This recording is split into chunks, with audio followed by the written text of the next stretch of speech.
So I wanted to start actually by talking about a little bit of the fallout from this. And that is that now a person that Donald Trump had talked about, Jimmy Fallon, has now abruptly dropped out of an event following Kimmel's suspension. So this is the other guy that Donald Trump has said, like, I want him gone too. This is another person that Donald Trump would love to see gone.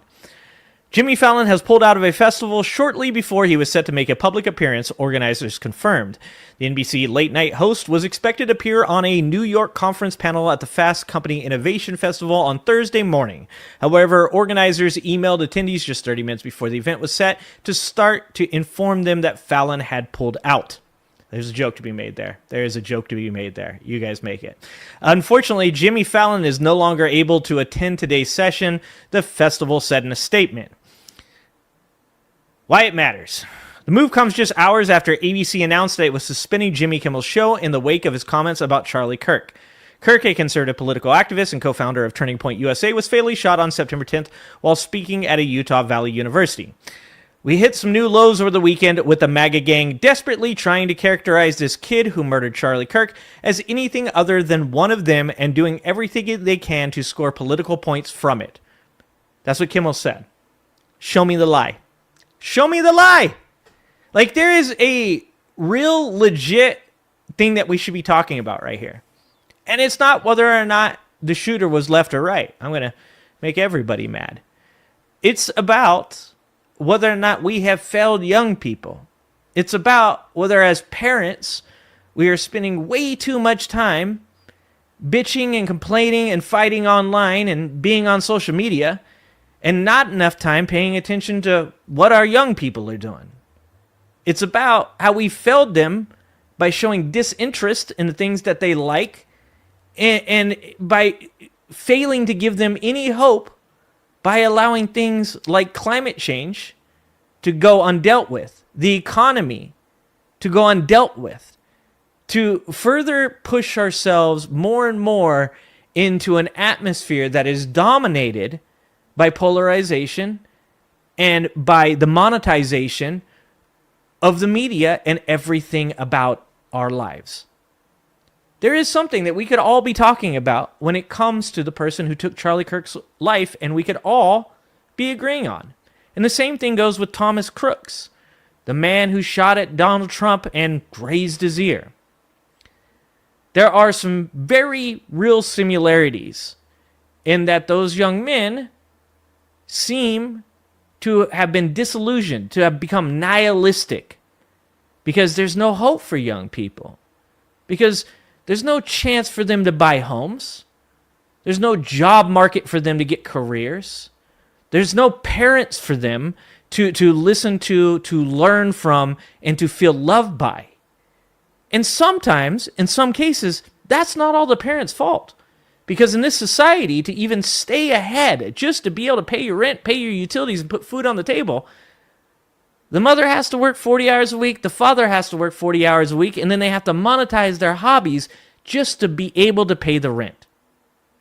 And that's no excuse, by the way. If you're a parent and that's your excuse, I'm telling you right now, pay attention to your children. Help your children. Love your children. Lead your children. Because the last thing you want to do is find out that they're on the news for taking somebody's life, even if it was somebody you didn't like. That's something that we all could be talking about right now.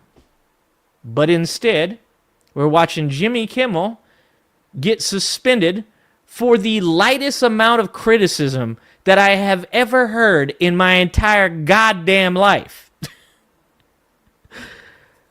Tyler Robinson, 22, was taken into custody in connection with a killing. Utah Governor Spencer Cox, who's a fucking biased piece of human garbage, said Robinson's political ideology was very different from that of his conservative family during a Meet the Press appearance on Sunday. Oh, you don't say.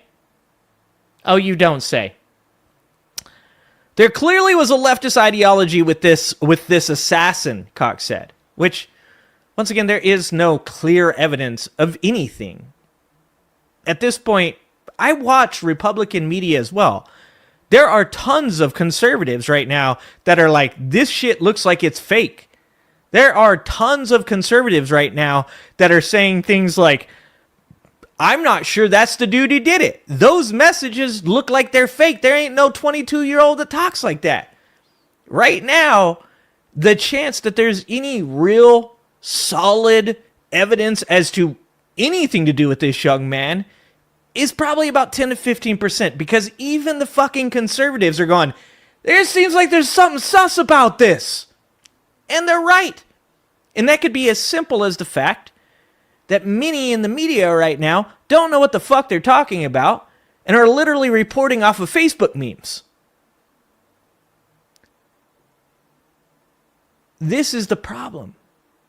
And this is why you're not going to heal this divide by silencing people like Jimmy Kimmel. Because if there's anybody out there that's doing this with the soft touch, with the ability to reach across to other people and say, can't we just find the funny? Can't we find the humor in this? It is people like Jimmy Kimmel. And like I said, I'm no stan. I don't watch the guy shit all the time. I'm just saying it's wrong. Kimmel also played a clip of President Donald Trump being asked how he had been holding up since the killing, to which Trump responds, I think very good, before beginning to talk about his plans for the new White House ballroom. And I'm sure you guys have all seen that clip. Because Donald Trump don't care about Charlie Kirk. Never did. He was probably fucking happy to hear that the dude got silenced, because the dude literally, 2 days before that said that, yeah, maybe we should just release the Epstein files so people can see him. I'm sure Donald Trump is a lot less sad about this than all of the people out there getting people fired over this shit. This is not how an adult grieves the murder of someone he called a friend. This is how a 4-year-old mourns a goldfish, Kimmel said. And ain't that the goddamn truth? Fallon had been scheduled to appear at Thursday's event for a panel called Staying on Brand, a nod to the talk show host's new unscripted reality series, On Brand. Fallon hosts The Tonight Show, which remains on the air following the suspension of Jimmy Kimmel Live and the cancellation of The Late Show with Stephen Colbert. In an interview with conservative podcaster Benny Johnson on Wednesday, FCC Chairman Brendan Carr, a Trump ally and appointee, called Kimmel's comments some of the sickest conduct possible. The victimhood is just through the roof right now. The idea that you're literally watching these people take what is a tragedy. I'm no fan of Charlie Kirk's, but I will stand on the foundation that children don't deserve to grow up in a home where one of their parents had their life taken. Like I've said this before, a lot of times, I have friends that are willing to make fun of people's children. I have, known many people on YouTube that are willing to do it. But I draw my line at children. I'm not a person that's willing to go in on somebody because I dislike them I'm going to make fun of the children. It's just not my style. To each their own. What happened was bad, was wrong. Political violence is wrong. But what Jimmy Kimmel said, if you're trying to over-exaggerate that and turn it into something, there is nothing. That was the softest fucking joke I have ever heard in my life. And if that got to you, then you're incredibly thin-skinned and you're everything that you claimed the left was. And that doesn't really surprise me, because that's par for the course.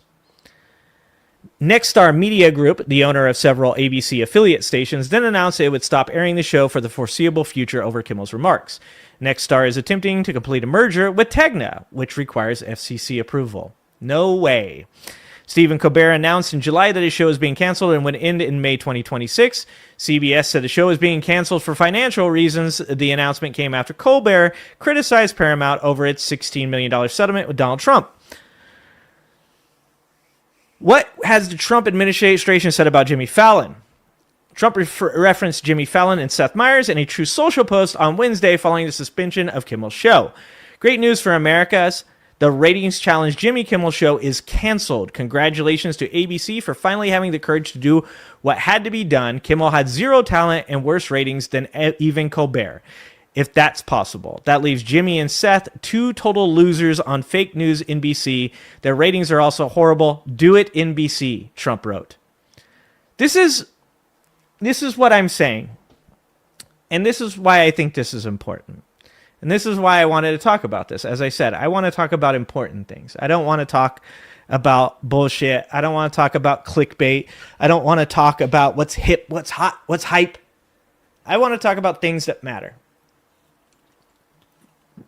And why this matters. Let me tell you why this matters. Because this is a thing that we have seen over and over and over again, where Donald Trump does something or says something and people go, you're overreacting. And when I say people, I don't just mean conservatives. I also mean Democrats. I mean centrists. I mean independents. Oh, you're just overreacting. You're seeing, I thought they were the conspiracy theorists. Now you're a conspiracy theorist? This is a pattern. Donald Trump says things. He gets people to do things.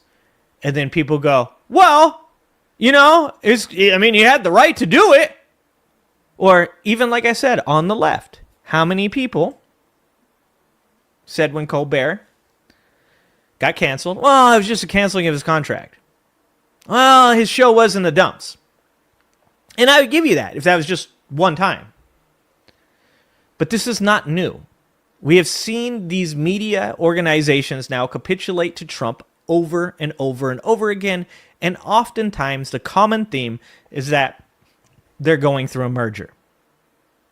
Or they're afraid that they're going to lose viewership. Because media is for money. Even alternative media is for money. I told you guys before, the reason I say what I say, and I don't care whether people like what I say or not, is because I don't get money from this. I don't make money off of YouTube. I have a job. And that job pays my bills. And the day that I find myself up here on this channel or on my channel saying things to people just to make money is the day I go get another job. Because that's not what I'm here for. It's what I hate about our society. It's what I hate about our media. And it's what we all used to agree on, was that the news media was full of shit, that they lied to us. That if it bleeds, it leads, and that's all that they care about is making the almighty dollar and being dishonest to people. The more that we see people silenced, the further it's going to go, and eventually it's going to find itself at MAGA's doorstep.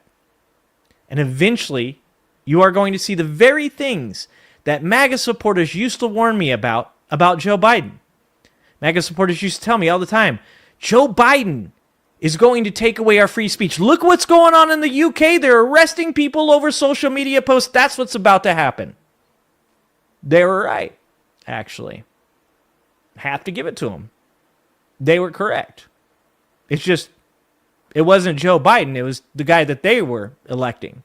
And this is, once again, a very common theme. Thanks for watching. If you like this video, please like and subscribe and hit that notification bell. And check out that video on the screen now.